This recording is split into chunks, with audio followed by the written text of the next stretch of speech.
There is something called as viruddha ahara. That means, if you eat one thing and put another thing which works opposite to that, now the damage is big. If you eat anything which has tamas, inertia will come in your system.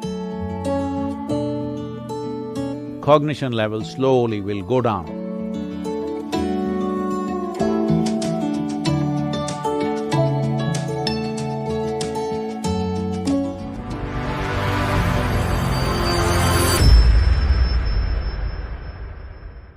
Sadhguru, what in your view is the fundamental cause of mental disorders?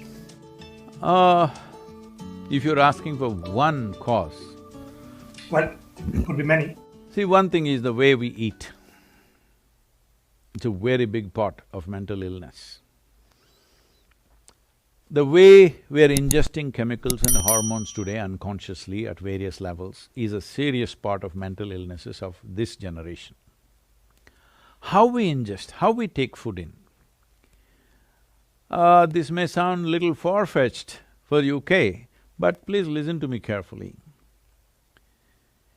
We look at life like this. You are who you are as a person. You are who you are because of the parentage that you had, the schools that you went to, the education that you had, now the exposure that you have in your life. That's why you have become this kind of a person, isn't it? It's all many things receiving. So all the times you're receiving, what you're receiving is not just information and thought. Life receives in so many levels. On the energetic level, it receives. So in India, we see that anywhere if you want to receive something, first thing is you cross your legs, all right? Right now I'm sitting that way, it may not be visible to you. But first thing is cross your legs because we don't want to receive from the lower part of our body. We want to receive… anything positive means we want to receive from the upper part of our body. So if you go to some place where we think it's energetically strong, first thing is we cross our legs and keep our hands open because we want to receive from the dimensions which represent… in the yogic physiology, it's like this. There are 112 chakras, 114, but actually 112 within the human system. Out of these 112, there are 7 categories of them, 16 in each one of them. These 7 are generally known in the world today as chakras. So the first 3 are survival processes. And the in-between one is representing a meeting of this. It is from here on, from anahata onwards, which is enlightening processes of life. So in that sense, it is important you receive certain things in certain ways. Food is considered very basic level of reception. How we receive food, what we receive is very important. Today, what are we receiving? Right now, as you see societies get more and more affluent, they start eating worse and worse food. What a rural person in India would not touch, very sophisticated cities are eating that kind of food. When I say that kind of food, almost anything that Western societies are using today are a minimum 30 to 60 days old. In yoga, their food is classified as sattva, rajas and tamas. Tamas means inertia. If you eat anything which has tamas, inertia will come in your system. Inertia does not mean you just become lazy. Inertia means certain things slow down. Certain things means essentially regeneration of the system slows down.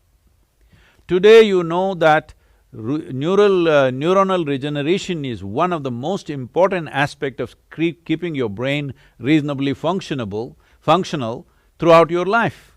If you're consuming foods which are tamasic or causes inertia in the general function of your system, in the energetic process of who you are, then you will see cognition level slowly will go down over a period of time. Because everybody understands this. This is why they're drinking cups and cups of Coca-Cola or coffee or alcohol or something else because they know they need to balance that. So this kind of balance is a very rudimentary way of balancing your system, that you're putting wrong things and then you're trying to correct it with right things. The highest number of antacids in the world. Nearly 60% of the world's antacids are sold in America, the most affluent population on the planet. This means they have a whole choice of nourishment. They can eat the best food, but no, they will eat the worst food because commercial forces will decide what you eat. You cannot eat consciously anymore what you want to eat. Just I'm saying, if everything becomes fresh food, in the yogic culture, if you cook something, the maximum time in which you can eat it is 1.5 hours, 90 minutes. Before that, you should have eaten the food.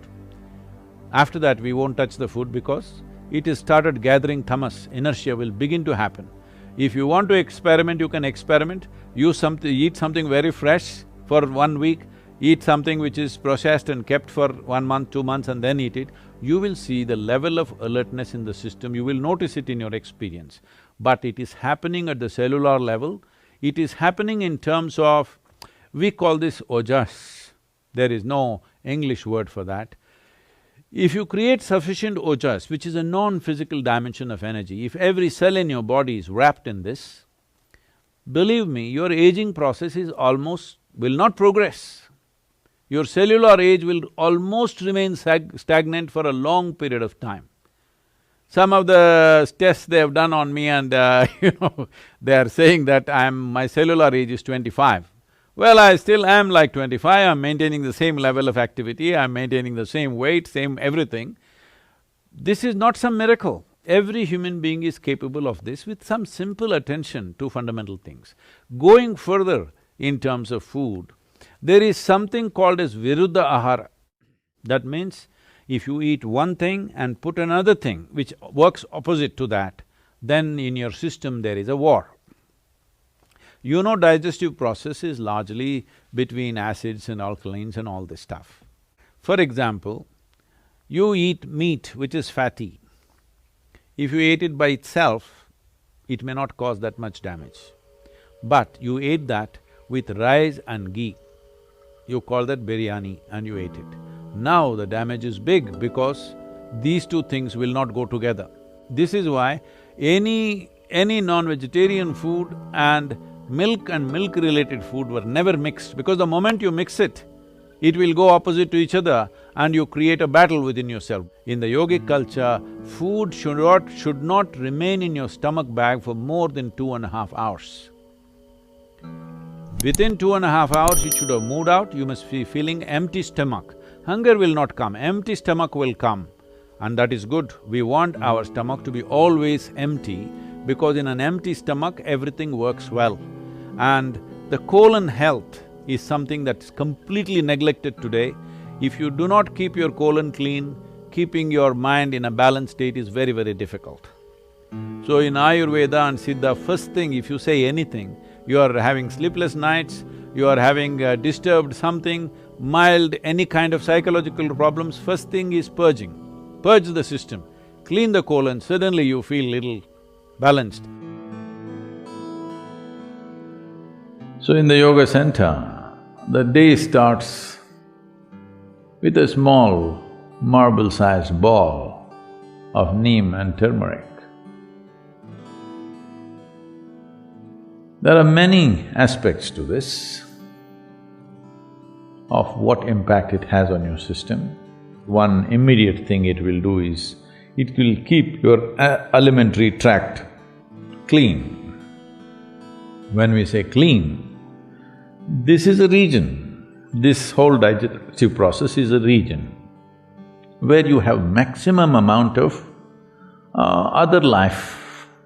So within this alimentary tract, there are a whole host of microorganisms. Many of them have turned friendly to us. We are living because of them, we are able to digest food because of them. Many functions in the body happen because of them. But still there are many who are harmful to us.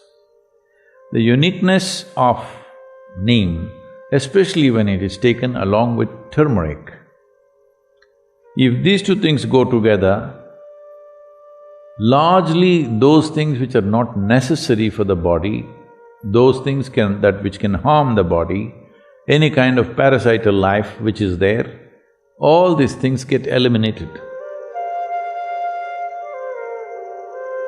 It is not a whole solution, but it'll bring the basic necessary atmosphere in the body to make the corrections. Either with medicine or with necessary practices, you can bring about correction.